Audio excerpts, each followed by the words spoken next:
Quand on parle de changer sa vie, on pense souvent à une chose énorme. Un moment digne d'un film à la Creed où tout bascule d'un coup. Mais soyons honnêtes, combien de fois t'es-tu juré de tout changer un lundi matin pour finir par laisser tomber 2 semaines plus tard? On l'a tous vécu. Parce que les grandes solutions, c'est sympa, mais dans la vraie vie, ça ne tient pas. Ce qui marche vraiment, ce sont les habitudes. Ces petites actions qu'on répète chaque jour sans trop y penser, mais qui à force transforment tout. Parce que soyons clairs, dans un métier comme le montage vidéo, ce n'est pas juste ton talent et ton matos qui font la différence. C'est ton quotidien, la façon dont tu bosses et t'organises qui décide si tu avances ou si tu tournes en rond. Aujourd'hui, je vais te partager les 10 habitudes qui ont carrément changé ma façon de bosser et booster ma carrière. Alors pas des banalités qu'on entend souvent comme bosser dur, rester organisé et prendre des douches froides tous les matins. Non, c'est des habitudes simples, parfois un peu bizarres, mais qui, je te garantis, ont un impact énorme. Alors avant de rentrer dans le vif du sujet, n'hésite pas à t'abonner et à liker cette vidéo si ça te plaît. Ça me permet de m'aider et faire découvrir la chaîne à plus de personnes. Numéro 1, la règle des 2 minutes. Une tâche qui prend moins de 2 minutes à réaliser, je la fais direct. Pourquoi? Parce que laisser traîner ces petites choses, c'est comme accumuler du linge sale dans ta chambre, ça devient vite ingérable. Un exemple, répondre à un message client ou nettoyer un dossier sur ton disque dur. En appliquant cette règle, tout est plus clair et beaucoup plus fluide. Et surtout, je procrastine beaucoup moins. Tu verras, cette habitude a un effet domino sur tout le reste. Numéro 2, les 2 listes de tâches. Chaque matin, je fais 2 listes. La liste idéale, tout ce que je veux faire si tout roule, et la liste minimum vitale. En gros, c'est ce que je dois faire pour éviter les galères. Genre livrer un projet ou répondre à un client. Alors pourquoi 2 listes? Parce qu'il y a des jours où tout va bien et il y a d'autres jours où tout va mal. Avec ça, je reste motivé, même quand la journée part en vrille. Un exemple qui me vient en tête, il y a pas si longtemps, Paul, un de mes associés, qui est actuellement sur Koh Samui, une petite île en Thaïlande, a eu une coupure de courant de plus de 24 heures. Il savait pertinemment qu'il ne pourrait pas réaliser toutes ses tâches, mais il a réalisé ses tâches que j'appelle minimum vital. Bon, c'est un exemple un peu bidon, mais tu m'as compris. Troisième, bloquer du temps pour apprendre. 30 minutes par jour, pas plus. Pour apprendre une chose nouvelle, motion design, storytelling, tendance, YouTube, marketing, etc. Pourquoi c'est indispensable? Parce que dans ce métier de monteur vidéo, si tu n'évolues pas, tu recules. Mais surtout, garde ta passion intacte. Et honnêtement, qui n'aime pas découvrir de nouvelles choses? Numéro 4, une routine de déconnexion. À la fin de la journée, je ferme tout. Timeline, mail, réseaux sociaux. Pas de retouches de dernière minute. Pas de juste encore 5 minutes de plus pour finir cette transition. Pourquoi? Parce que le montage, c'est addictif. Si tu ne sais pas t'arrêter, bonjour le burn-out un jour. Un esprit bien reposé, c'est un esprit plus créatif. Numéro 5, analyse chaque projet. En gros, après chaque vidéo, je prends 5 minutes pour répondre à 3 questions. Qu'est-ce qui a bien marché? Qu'est-ce que j'aurais pu mieux faire? Et qu'est-ce que le client a adoré? C'est rapide, mais ça change tout. Chaque bilan m'aide à progresser de mieux en mieux et mieux comprendre ce que mes clients attendent réellement de moi. 6e, prioriser les tâches à impact. Tu vas comprendre ce que j'appelle tâches à impact. Tous les matins, une seule question. Quelle tâche aura le plus d'impact aujourd'hui? Est-ce bosser sur une vidéo YouTube, améliorer mon portfolio, lancer une campagne de prospection, etc. Avec ça, fini de perdre du temps sur des trucs secondaires. Et si ça peut être automatisé, je le fais direct. À l'ancienne, je faisais dérusher les vidéos par Gaëtan.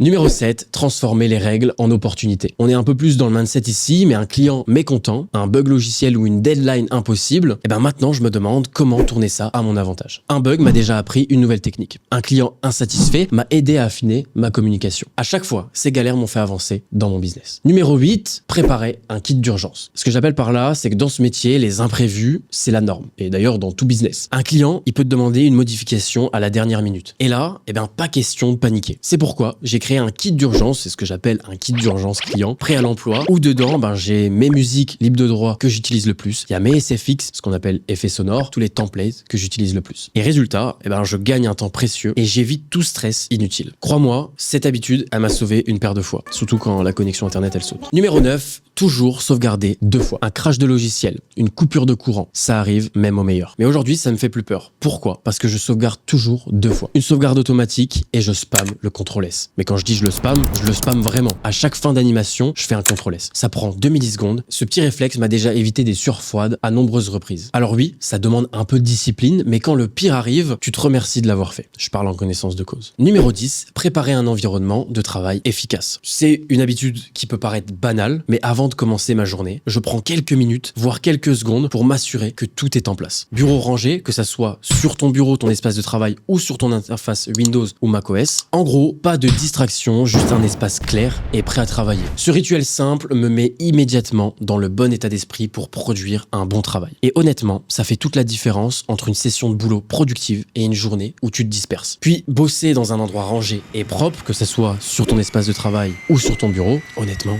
je pense qu'on est tous d'accord, ça fait toute la différence. Bon, vu que c'est une vidéo un peu courte, je vais t'en donner une bonus que j'ai mis en place il y a pas si longtemps, que je suis encore en train d'essayer et qui fonctionne réellement sur moi. Coupe toutes sortes de distractions. Je vais te sortir une étude qui a été réalisée par des scientifiques. Quand tu es focus sur une tâche, donc ton montage vidéo, et que tu es distrait par une notification, par exemple le message de ta copine, une notification TikTok, un like, etc. Tu vois de quoi je parle. Si tu prends le temps d'aller voir cette notification, de répondre à tes messages, d'aller voir le commentaire sur un de tes posts et de revenir sur ton montage, il faut à ton cerveau 15 minutes pour te refocus. Et multiplie ça sur le nombre de notifications que tu as par jour, je te laisse faire le calcul. Toi-même, tu sais. Bon, c'est quelque chose de réel. J'ai pas envie de te dire de jeter ton téléphone par la fenêtre ou de jeter ton téléphone à la poubelle, mais essaye d'avoir le moins de distractions possible pendant tes périodes de travail. Crée-toi des périodes simples, 2 heures de montage vidéo, 15 minutes de pause. 2 heures de montage vidéo, 15 minutes de pause. Ou alors, sacrifie tout et achète un Nokia 3310. Alors, c'est des petites habitudes très simples, mais qui ont boosté ma carrière de monteur vidéo. Et encore, j'en ai encore plein. Ce n'est pas magique, mais à force, elles font toute la différence. Si tu comptes en tester une, dis-le moi en commentaire. Si t'en as une à proposer, dis-le moi aussi en commentaire. Et rappelle-toi, ce sont les petites actions répétées qui mènent au plus grand changement. Alors, commence aujourd'hui une habitude à la fois. C'était Alexis, on monte ensemble. Ciao.